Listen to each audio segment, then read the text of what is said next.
UP के प्रयागराज के तहसील मेजा में भूमाफियाओं द्वारा सरकारी जमीनों पर कब्जा करने का मामला सामने आया है, जहां एक समाज सेवक और पत्रकार दीनानाथ तिवारी द्वारा इस अवैध कब्जे के खिलाफ मामले को उत्तर प्रदेश के मुख्यमंत्री तक पहुंचाने की कोशिश की जा रही है। दरअसल प्रयागराज के तहसील मेजा में बाप और बेटों के द्वारा भूमिहार जमीन, ग्राम पंचायत की जमीन और किसी भी तरह की सरकारी जमीनों पर बड़े पैमाने से अवैध कब्जा किया जा रहा है।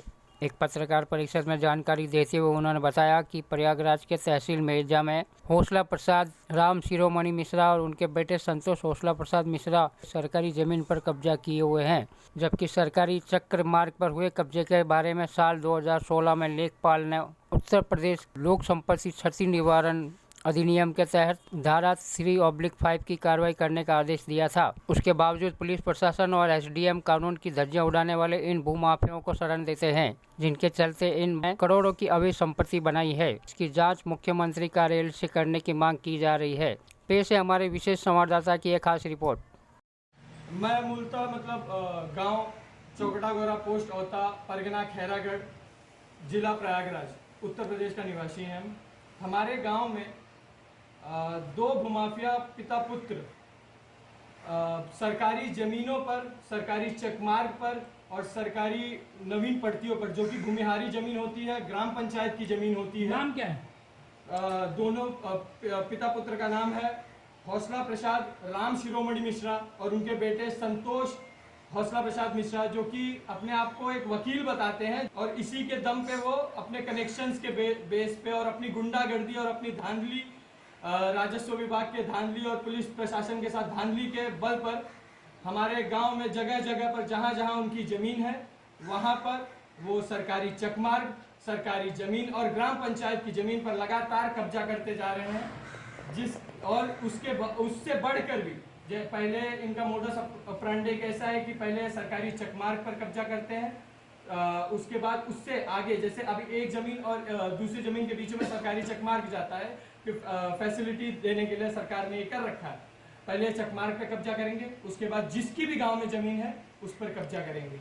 ये इनका एक तरीका है और ये हमारे गांव में एक भूमाफिया का बहुत बड़ा कहर इन्होंने बरपा रखा है। किसी की भी जमीन, किसी का भी कब्जा करते हैं और सीधा बोलते हैं जब मैंने सरकारी चकमार्ग कब्जा कर लिया है, सरकार और राजस्व विभाग, पुलिस प्रशासन मेरा कुछ नहीं कर सकता है, तो तुम मेरा क्या कर लोगे, तुम मेरा कितना कंप्लेन करने जाओगे, क्या कर लोगे। 2016 से हमारी लड़ाई चल रही है, बट 2016 से मैं 10वां महीना 3/10/2023 से लगातार उत्तर प्रदेश के जन सुनवाई पोर्टल और मुख्यमंत्री योगी आदित्यनाथ द्वारा स्टार्ट किए गए एंटी भूमाफिया पोर्टल और केंद्र के CP grams, centralise public grievance redressal and monitoring system, इसके ऊपर लगातार कंप्लेन कर रहा हूं। पर मैं आज आप लोग के बीच में इसलिए आया हूं क्योंकि इन सब पे जो भी मैं कंप्लेन कर रहा हूं उसका आज तक कोई निवारण नहीं हुआ है, कोई सुनवाई नहीं हुई है। जैसा कि हम लोग ने पहले सुना था, सोचा था कि ये सब पोर्टल्स पे कंप्लेन करने से सरकार आपका सुनती है, कार्रवाई होती है, परंतु जब अब मैं इतने कंप्लेंट्स 12 से 13 कंप्लेंट्स करने के बावजूद कोई निवारण नहीं हुआ, सिर्फ निस्तारण, डिस्पोज ऑफ करते हैं ये जो दो चक्रोट, जो कि जिनका मेरे को नाम, नंबर और एरिया पता है अभी, वो है चक्रोट नंबर 271, रकबा 0.460 हेक्टेयर और चक्रोट नंबर 267, रकबा 0.1770 हेक्टेयर। ये दो चकमार्ग पे कब्जा है और एक नवीन पड़ती जो कि ग्राम पंचायत की जमीन होती है 268, रकबा 0.012 हेक्टेयर पे इनका कब्जा है। एक तहसील में आप इसकी चक्रोट की शिकायत की, क्योंकि चक्रोट जो होता है सार्वजनिक होता है, सरकारी संपत्ति होती है, तो ऐसे में अगर वो चक्रोट को कब्जा करते हैं तो गांव के लोग, ग्राम प्रधान, तहसीलदार, इन्होंने क्या कहा, अब तक क्या कार्रवाई की? सर, मैंने 2016 में इसके खिलाफ मई में हमारा ये जब इन्होंने कब्जा किया तो हमने मई में इसका कंप्लेन किया तहसीलदार कानून को, लेखपाल के पास, जिसके बाद 15/5/2016 को। आपकी तहसील कौन सी लगती है? हमारी मेजा तहसील है।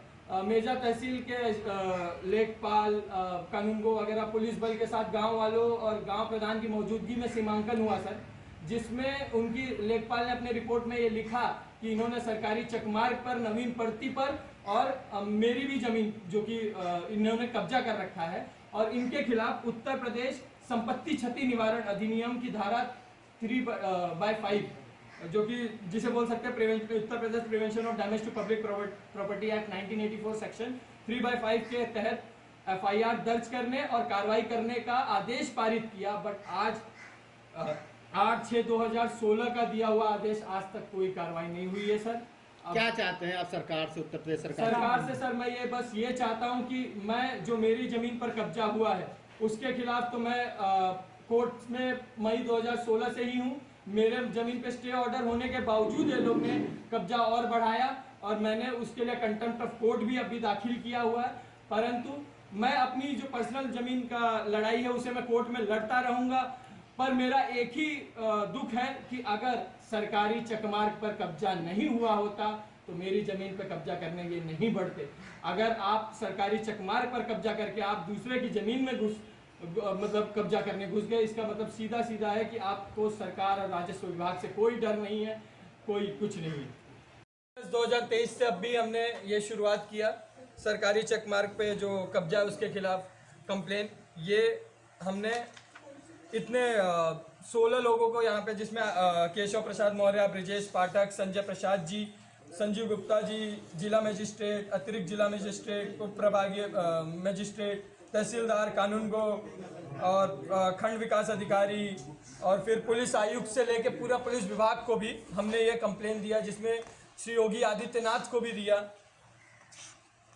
और बाकायदा हमने उसके कब्जे का पूरा फोटो लेके हर एक चीज़ का जैसे जैसे उन्होंने कब्जा किया है हमने बराबर हर 2016 से अभी तक हमने बराबर फोटो लेते रहे हैं कि कैसे कैसे उन्होंने कब्जा किया है। वो कब्जा का हमने फोटो लेके अटैच किया है। और यह हमारे ज़मीन का स्टे ऑर्डर है, जिसका स्टे ऑर्डर अभी तक वैलिड है, जिसके बावजूद उन्होंने वहाँ पे तोड़ के कब्जा और बढ़ाया, उसका ये कॉपी है। हमने RTI डाल के स्टे ऑर्डर का वैलिडिटी निकाला कोर्ट से। ये स्टे ऑर्डर की कॉपी है जो हमें 2016 में दी गई थी। और ये केस की संख्या वगैरह, और ये CP ग्राम्स जो कि केंद्र की शिकायत प्रणाली है, वहाँ पे कंप्लेन किया, उसकी कॉपी। फिर ये जन सुनवाई पोर्टल जो कि उत्तर प्रदेश सरकार की है, जन सुनवाई पोर्टल, इस पे कंप्लेन किया। और इसी जन सुनवाई पोर्टल के एंटी भूमाफिया पर भी हमने कंप्लेन किया। और पोस्ट द्वारा भी हमने हर जगह पे, जितने आपको हमने कॉपी टू CC का नाम दिखाया, बताया मैंने, हर एक को पोस्ट के माध्यम और ईमेल के माध्यम से भी मैंने ये भेजा है, परंतु अभी तक कोई कार्रवाई नहीं हुई। हम तो सब जगह कोई ऐसा दरवाजा नहीं हो, चाहे उत्तर प्रदेश का कोई सिस्टम हो, हर सिस्टम का दरवाजा मैंने खड़ा, महाराष्ट्र जो यहाँ भी फिर भी उसके बावजूद भी एक जगह भी मुझे न्याय नहीं मिला। मैं बहुत पीड़ित हूँ, बहुत परेशान। मैं यही सोचता हूँ कि जब एक पत्रकार जो कि हर जगह आप जैसे अपने पत्रकार बंधु भाइयों से मिल करके हम अपना दूसरे की समस्या का निवारण करते हैं और लड़ाई लड़ते हैं, आज मजबूर होकर के पूरी मीडिया समाज के सामने आज मुझे मुंह खोलना पड़ रहा है कि जब पत्रकार के साथ ऐसा हो सकता है तो आम आदमी को क्या वो सरकार न्याय देगी।